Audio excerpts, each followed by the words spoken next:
Everything that's impermanent is unreal, because it never has any time to be real. It's changing all the time. You say it's a thing, then the thing's gone immediately. So there's a lack of reality here. But everything is moving, and because of that we can experience it. We can experience movement and see things and so on. Although we never actually get at things. They're always separate from it. Now, if you come to the point of Nibbana, of the pure chitta and so on, this is real. And because it's real, it's permanent. There's no change in it. Now, because of that, one has the saying that what is impermanent is unreal, and what is permanent doesn't exist. What is real doesn't exist. But that real, although it's not existence, because existence means sensation, experience, it is the reality. Now, this is difficult to understand. I'm afraid we have to get into metaphysics here. Now, the chitta, in that state of emptiness, can take on any characteristics. It's unlimited, it's free. And in fact it does. It takes on the characteristics of the kilesas. And then it has an apparent movement. But its reality isn't affected. I don't know if you can understand that.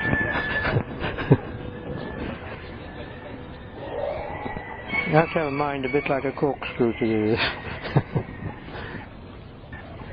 We can't say that we haven't got a self because we made it. We refer to it. And that reference creates it, in fact.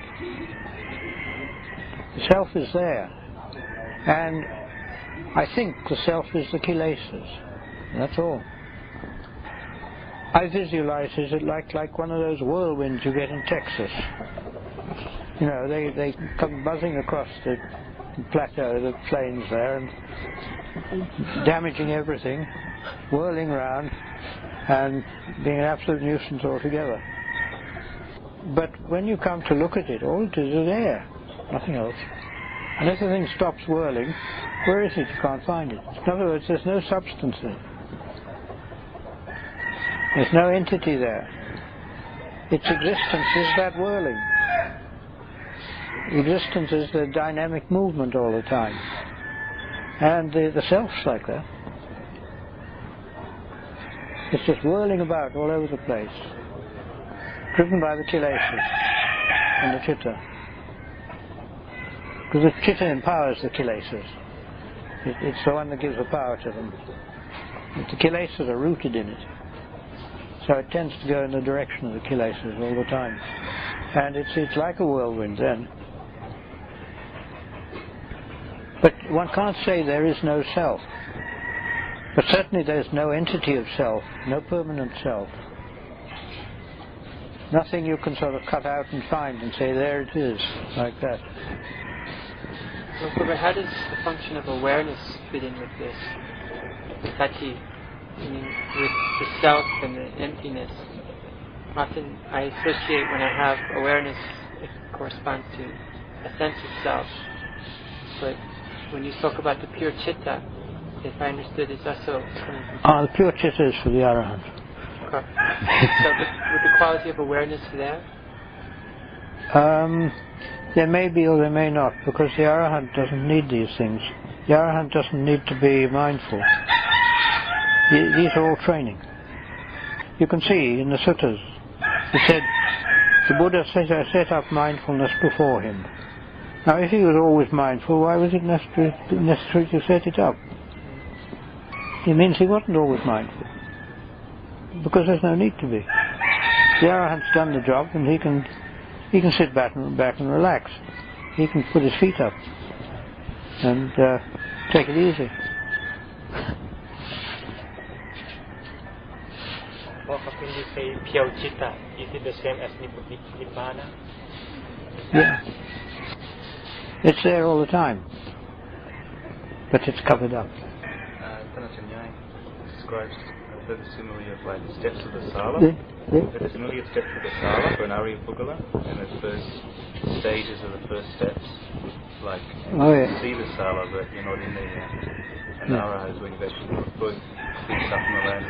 Yeah. And that's, I had interpreted that as that only an Arahat can fully experience Nibbana. Yeah. The thing is that the nature of Nibbana is emptiness. Now, when one has consciousness in this world, we can't become aware of emptiness. So we can't know what it is, because we're aware of things, feelings, sensations, and everything we know is apparently separate from us. In other words, there's a duality. There's the one that knows, and there's the thing that's known, or perceived, in whatever way. And we never get into contact with the things at all. Because of that, we're always in a sort of half state where we want things, but we can never really get them. I mean, somebody wants a motor car, so they buy it, and then they say, I've got it now.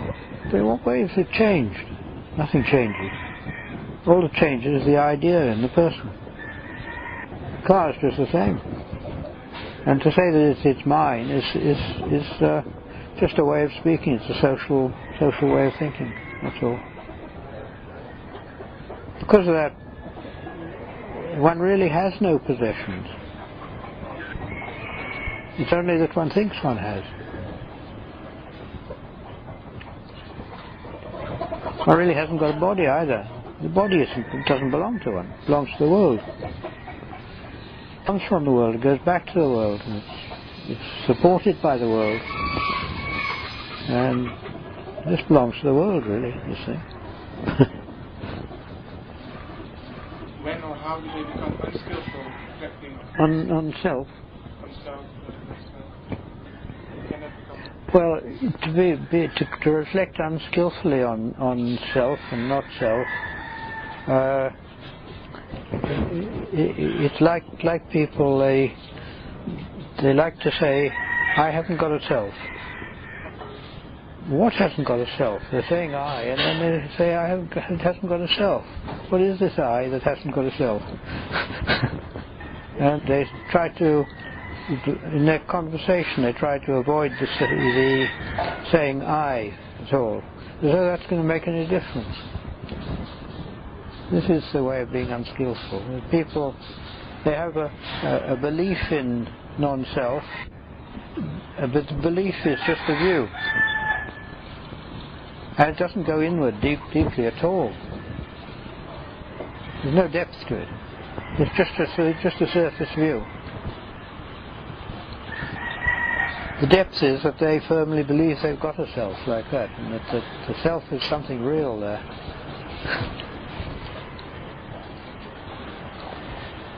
But the thing is, if you look in Buddhist publications, many books as well, they say no self. All the time you read anatta means there's no self at all. This means they haven't understood it properly. The thing is that there's no permanent self. There's no fixed entity that you can call self there. But it doesn't mean to say that there's not a changing phenomena which you can call self. So the nature of Nibbana is emptiness. Empty of what? Empty of this world. And empty of samsara. Because what we think of being full or being something is always samsara. Always dualistic, relative. Because of that, where those things are lacking, the world says it's empty.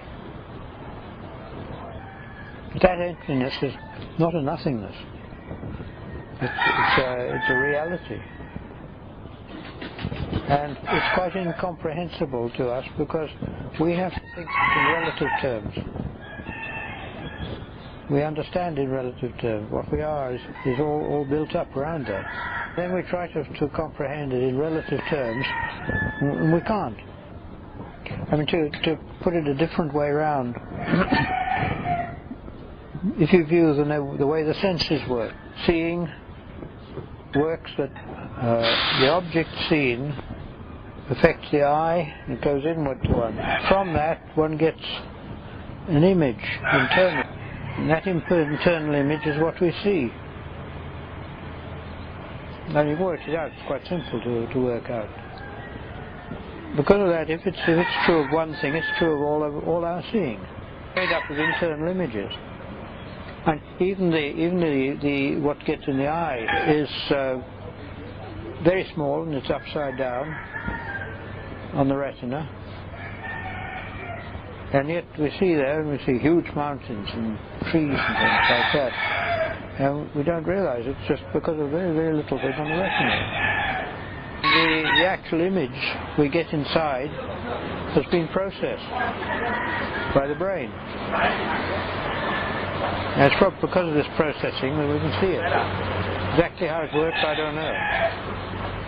But there's some processing goes on there, and then we see. So we see it internally, it's not external. Because of that, the whole world of seeing is within us, and it's not outside. We don't know what's outside. And the same is true of hearing. Hearing out there's just vibration, and that gets into the ear, and then it gets into culture, and those little hairs inside excite the auditory nerves. That goes to the brain, and then in some mysterious way it processes it, and we get those strange sounds that we hear. And really speaking, all sound is within us, not outside. Same with the other senses. I mean, smelling and tasting are just chemicals, but they become smell and taste when they get into us. Feeling is the same, it's just contact or variation of temperature, things like that. When it gets into us, it turns into feeling. Because of that, our view of the world is a very special view, and it's a personal view. We can only view the world from ourselves. We can't view it from anywhere else. Even if we try and put ourselves into the position of someone else, that is all that happens, is that becomes our view at that time. So that we see the world entirely from our own view. And we see everything internally as well. If you look at that lot's pretty empty. There's not much substance in it. There's a person, and he was looking at a room where there's a dividing wall and two doors. The doors are open, you see, in the wall there. Now he sees a ghost going from this room through the wall into that room there. If you think that ghost, you see, you saw the ghost going through the wall into the next room. Now, either the ghost is real and the wall is not, or the wall is real and the ghost is not. Now, if you look at this, you see how relative our situation is here. It's like that. I mean, if you go out into town and you look at a lot of people walking along the street, how do you know that they're all real people? Some of them might be ghosts for all you know.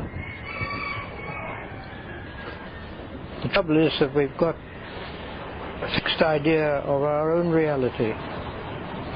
And when we've got this fixed idea of our own reality, we can't see the relativity of the world.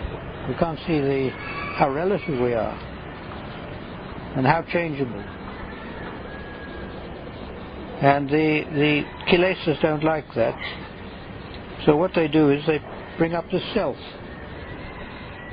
And they make it very important and real, like that. And then there's a clinging to this, just in case that there's nothing left there. And there's a dislike of letting go. Any more reflections for bringing guidance? I would say that the thing you've got to get is some experience, even a little. Then you can recollect that and think that you must work to get at least that in the future. This can help to bring up effort.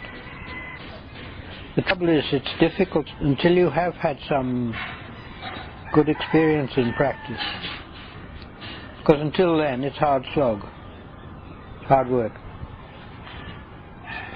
And the developing of determination is something which is not easy to do. Not when you are trying to do it on meditation practice. On other things, yes, you can become determined. I mean, if you play football, you can be absolutely determined to win and to get that ball into the goal. But I mean, there's kilesas behind that. If it's anything bad, it's very easy to be determined. But for good things, it's not. I mean, you think a cat looking at a mouse is almost in samadhi, but it's not right samadhi. It's the wrong samadhi. It's easy. Again, if there are bad things to think about, it's easy to think about them. It's the good things that are difficult, because the kilesas don't like them. It shows you that once the kilesas get out of the way, it's easy. So the fact is that when you think about bad things, the kilesas will help you. They won't interfere. They'll let you do it, because it's going their way. But it's when you come to do something that's right in the way of Dhamma, then the kilesas don't like that at all, and they kick up, cause trouble. And it's worth reflecting on that. How one's got to have the effort to overcome those kilesas. And one mustn't think the kilesas are small, or don't matter. They do. All the trouble in the world, anyway, human trouble in the world, comes from kilesas. I mean, guns don't shoot themselves, and bombs don't drop them. People don't torture themselves, not mostly anyway, but all these things happen when people have kilesas. You get all these troubles coming up. And this is the way of kilesas. They're not small. And the most important of the kilesas is, of course, raga tanha, sex cravings. It's very important. And it comes up in all sorts of ways. In the male, it comes up as aggression. In the female, it comes up as enticement. And you get these two pull, well, push and pull as it is. And the thing is that these spread out into other activities. And you get aggression coming up in business, in war, in sport. All over the place you get these things coming up. These factors, which come from raga tanha, they're very important in human beings. In fact, I would say raga tanha is probably the most important group of kilesas in the human being. If one can overcome that, raga tanha, then you're okay. You needn't worry. Because that's an agony. And does raga tanha include all the sexual stuff? You can't fix any real boundary.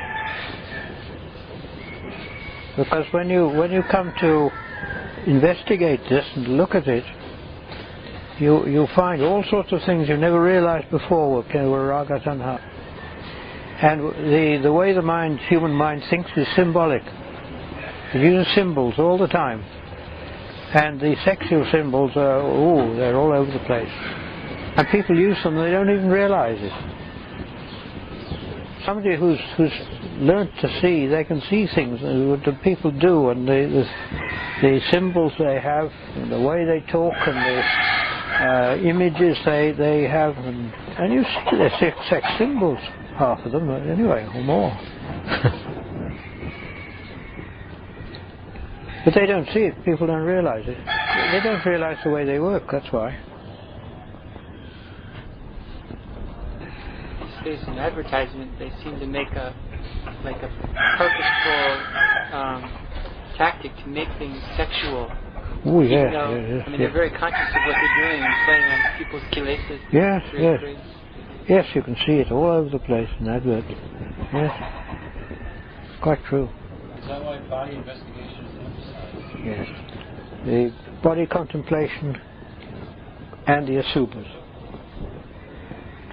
The asupa contemplations are the ones to deal with sex craving. If it comes up, the asupa contemplations are the antidote. They're very effective. I've asked this question to many people before, but I'd like to hear your answer to this in terms of arhats.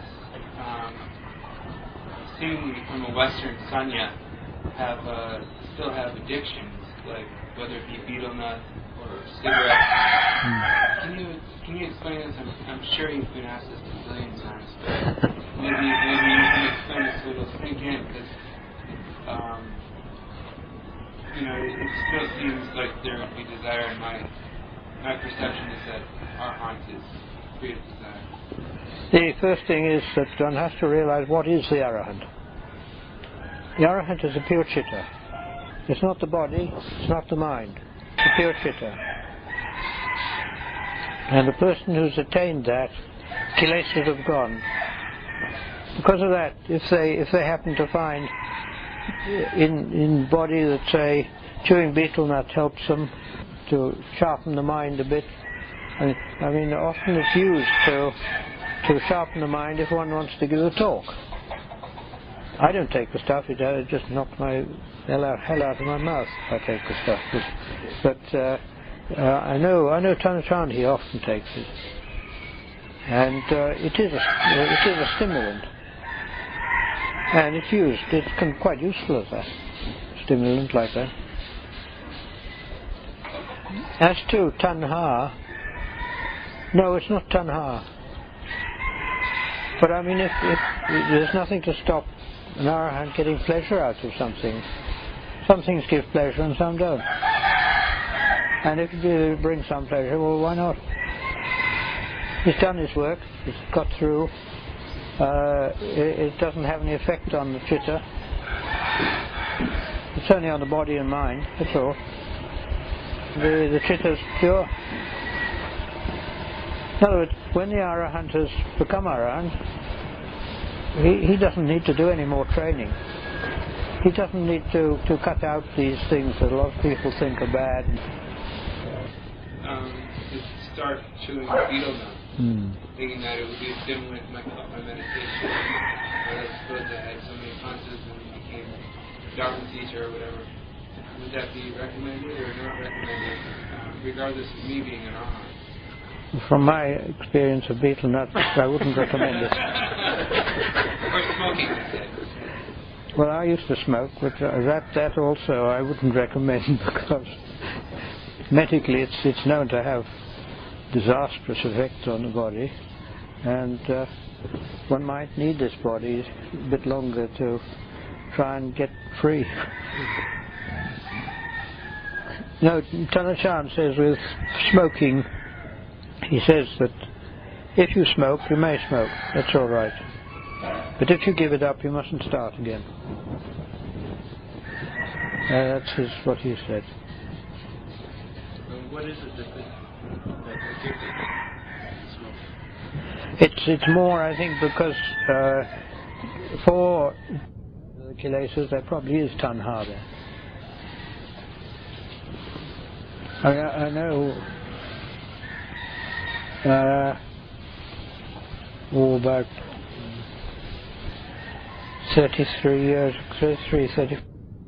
I was in Lopburi, in Wat there, Lopburi, and I was smoking at the time. And I went up a hill. There's a hut up the hill there, and I went up to that hut. So that night I sort of thought, now why do I smoke? So I thought, it's probably because of tanha. So the Buddha said the tanha brings dukkha. I'm stopped. So I did. And I haven't smoked since. I'm not saying that it's logically as easy to give up smoking as that. But I thought a lot about it, and many times that I should give up smoking. Of course, I think most people have who smoke.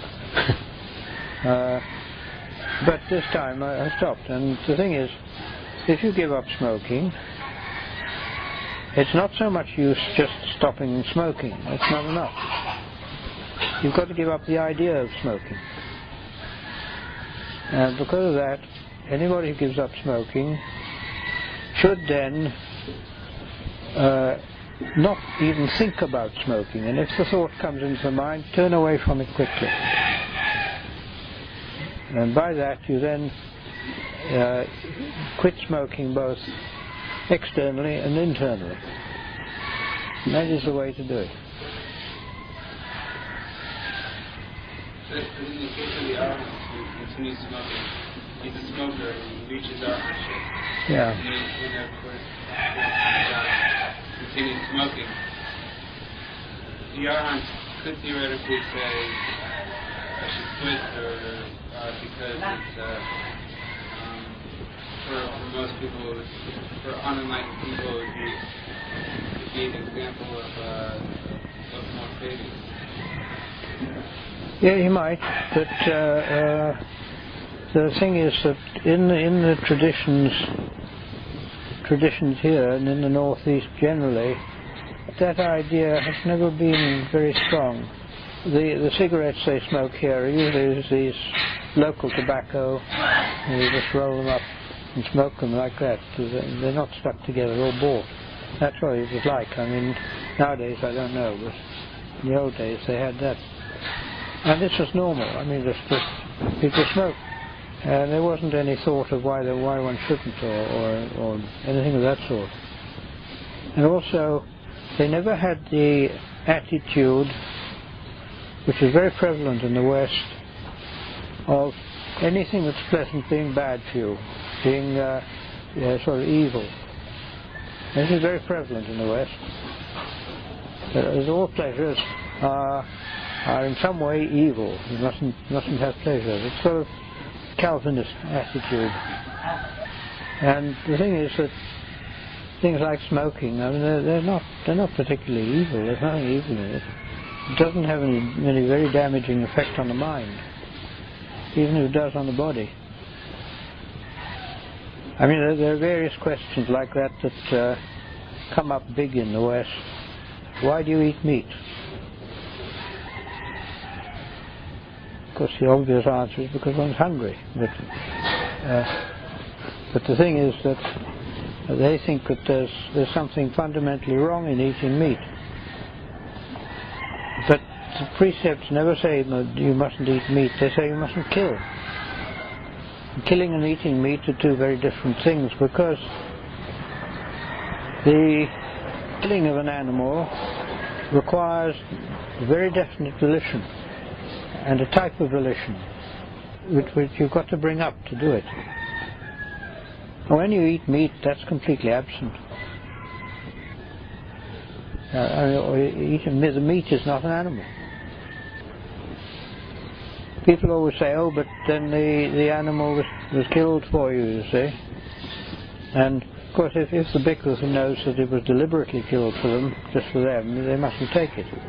That's in the rules. But if it's just bought in the market, the point is that you can't work back from cause and effect in that way. It's not karma. There may be cause and effect in it, but there's not karma. And the whole thing is that things like eating meat don't prove becoming arahant. And that's our purpose. Well, I have a question about staying with the teachings of the forest tradition, especially as a young monk. You know, as a Western Sangha, we have exposure to a lot of background about Western ideas, Yeah. and then as well as other Buddhist traditions. Yeah. There's a lot of teachings out there, and some of it can be, inspiring, and some of it can seem to be very similar to teachings of Luang Da or Luang Por Cha. What do you suggest about as an approach to work with this, all the available teachings out there? Also things like therapy and other more extraneous teachings. Therapies and things are not very helpful in the way of developing Dhamma. They don't help much. There are people who go in for it. I mean, quite a few bhikkhus develop some skill at massage, for example, that sort of thing. But those can be picked up without too much difficulty, and not much learning is required. But to go very far into therapy is going to cut into one's meditation and won't be helpful at all. As to other things, the teachings of other religions, well, the thing is to look and see whether it's right or not. Where it's right, and where it's wrong, it's wrong. That's what it comes to. I mean, you can find some wonderful accounts of the old teachers in Christianity in books like the Philokalia, which is the Russian Orthodox Church. And they went off to the forest and they practiced in the forest, and they were real good people. What they actually gained, I don't know, but there's nothing wrong in what they were doing. It was very fine what they did. And I mean, they had the thing of the forest. They went off to the forest, and they probably started off, and then one or two people would come to them, and they worked up around, and it got bigger and bigger, and they started building a monastery around them. In the end, the teacher had to go off somewhere else to get away from it. They had to escape, and this is the way it was there. No, there are some very, very good accounts and good teachings in things like Christianity and some of the churches and so on. It's one doesn't say it's all correct, but I mean it's good, and a lot of it is correct. And there's nothing wrong in having a look at that and learning from it. Well, because I mean you could find some of these old Christian fellows, they're so full of zeal and energy. Oh, I don't know how they did it, but really they were full of energy in their practice. I mean, Suzo, who sort of went on lying on beds of nails and things of that sort.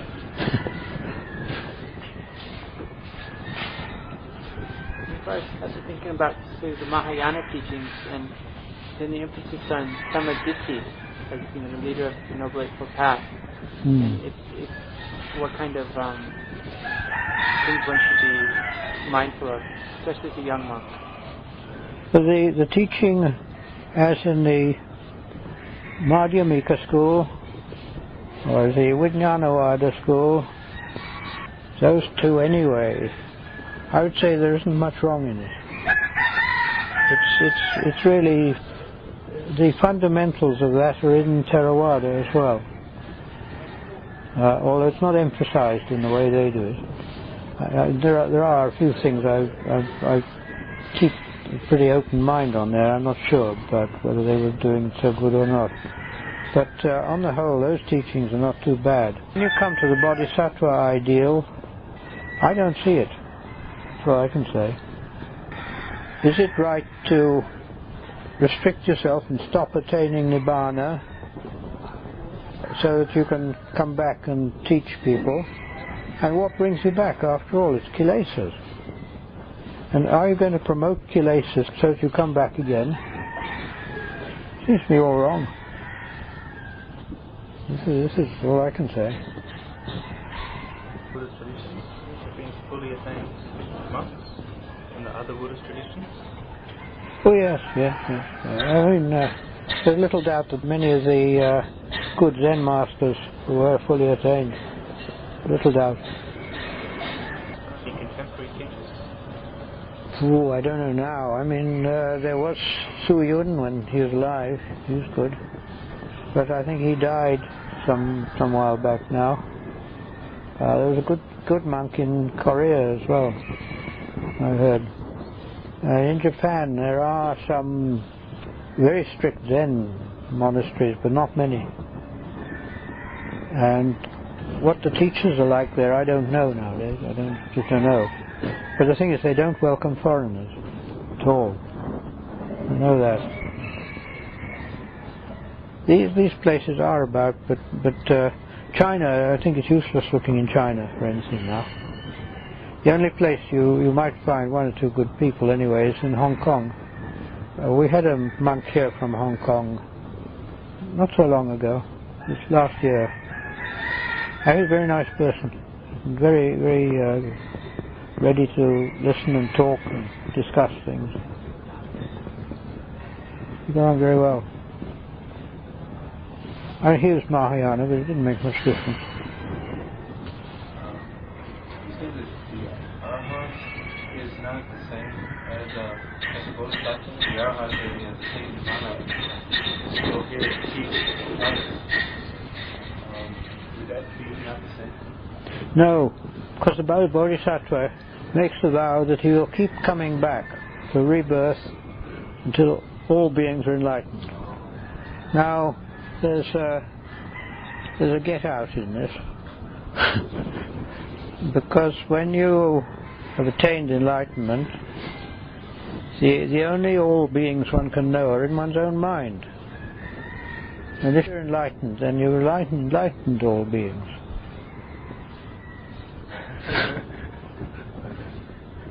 So, I don't know. To me, it seems to be a teaching that arose because Mahayana went towards lay people much more than Sangha, and it's a kind of lay teaching. This is. But I don't know. I mean, I think the obvious thing to do is to say, well, I've got kilesas. These kilesas are the trouble. And I've got to get rid of them.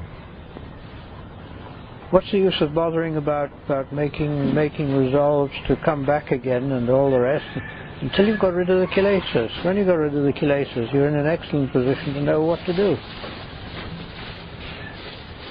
You're free then, you know. You know what you should do. If there's any coming back to do, well, you'll know about it. And you'll arrange it as you will then. But the thing is to keep in mind that the one thing we must do is to try and get rid of those kilesas, and that's what the whole thing's about. I had some experience practicing in the Mahayana tradition, and I've often understood the bodhisattva vow also to be expressed as one tries to realize Nibbana as directly as possible in this life, and that is the way that one most helps other sentient beings. So not necessarily to envision oneself being reborn and reborn and reborn, but to have the most direct path in this present existence. Well, that's reasonable. So as to, that's the way that one can most that's help right. others. Yeah. But the general way they put it in Mahayana isn't like that. Yeah, sometimes it's very cryptic. It's coded somehow. Yeah.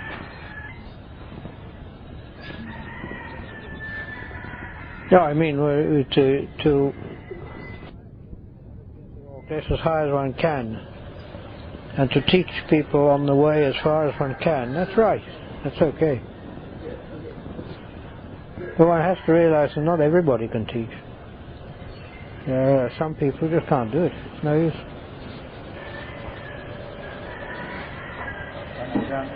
And what we can do is with kilesa we can this before.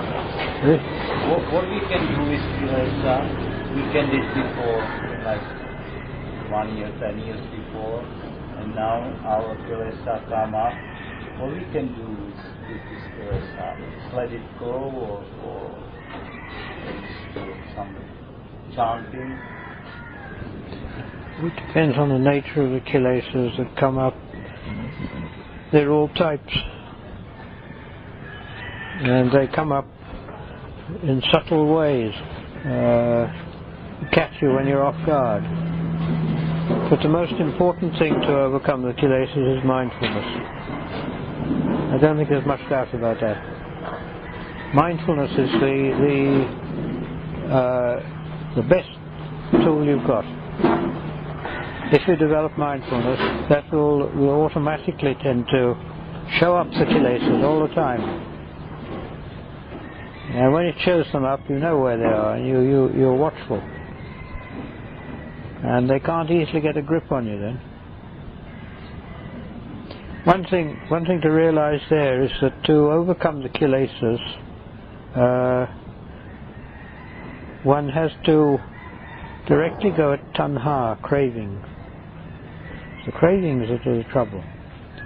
Craving and longing, the same thing, really. Both are much the same.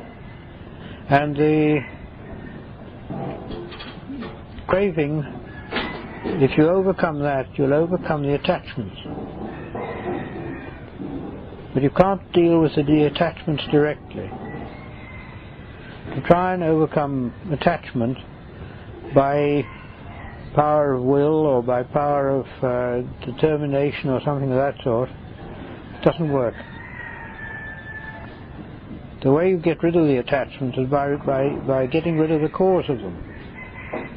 And the cause of them is tanha, craving. You see, it's in the Paticca Samuppada. If you get rid of the tanha is the conditions, the arising of attachment. If you get rid of the tanha, the attachment can't arise. And if you want to get rid of the tanha, you have to watch the feeling, because feeling is a condition for tanha. Now that is a very important point, because exactly at that point you can put a barrier between the feeling and tanha. And the feeling is just feeling, it's a result of the past, the result of kamma. Whereas the tanha is new kamma, so you're creating kamma. And if one can turn away and stop that new kamma coming up, then the situation gradually gets better. But it doesn't show the way to do it in Paticca Samuppada. It tells you what happens, but it doesn't show you the way to deal with it. The way to deal with it is that you've got to learn to find that feeling, look at it, and see how that feeling gives rise to the tanha. To give an example, now first of all you see something, perhaps, or you hear it, or whatever it is, and then based on that the feeling arises, an unpleasant feeling, and that unpleasant feeling we call it the feeling of hate. But the feeling of hate isn't a hate. There's no hate in it. It becomes hate when we start thinking, and we start criticizing or blaming or whatever we do. That's where the trouble comes, in the thinking.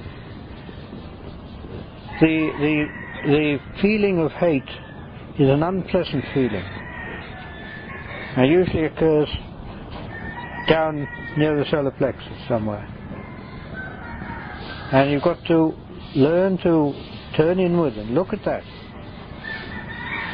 And that's very important. If you can look inward and look at it, and you don't let it get out, you don't let it escape and turn into bad thoughts, then you defeat it. You defeat the kilesas there. Because no more kilesas are created by kamma. And it defeats it. Mind you, you only defeat it a little bit and in that particular situation.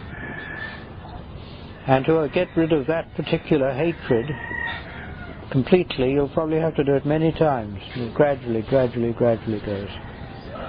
But this is the way to look carefully, to learn to look inside, and to learn where those feelings are, and what type of feelings arise. You can reflect. What was the last time when you had hatred? And you think back. Now what happened? What did I feel? And that feeling, you know, I mustn't let that turn into thought. Because of that, I must think about the feeling, not about the other person. In other words, if you keep it internally, there's no trouble, no harm is done. You let it escape out into thought, speech, action, that's where the trouble comes. That's where the karma comes from. One must see how the human being is divided into the emotions and intellect. And the emotional side is very important. In the West, the intellect has been pushed as being very important. Well, the intellect is important, but it's a menace if it gets out of balance with the feelings, with the emotions, rather. It must be in balance. If the balance is on the side of the emotions, if they're strong, and the feeling, the intellect is not strong, it's not actually dangerous, but it can lead to some pretty bizarre actions. If the intellect is excessive and the emotions are not developed enough, that's dangerous. Because it's this sort of thing that leads people to suicide, to go mad, to get into all sorts of trouble. One must get to know one's emotions. And the way to develop the emotions in the right way is, of course, the way of samadhi. Samadhi is the way to do it. Samadhi practice. The intellect is the way of wisdom. Pañña. But samadhi first. Intellect second. By samadhi practice, you refer to sitting and walking meditation? Oh yes. It's all training the mind to restraining the mind, preventing wild thoughts, wayward thoughts, developing mindfulness, all those sort of things. So with samadhi, what advice do you give with, say, the emphasis on the balance with, say, vipassana? Should one really strive for deep samadhi, say, Vajra, Appana samadhi, before putting much work on vipassana? Yeah, I would say, yes. It's best to develop samadhi for quite some time, until one has at least some experience in it. Then you can gently turn sometimes. It's best also to keep your practice more on the samadhi side of it, and at other times turn and investigate. Investigate the body, look at it,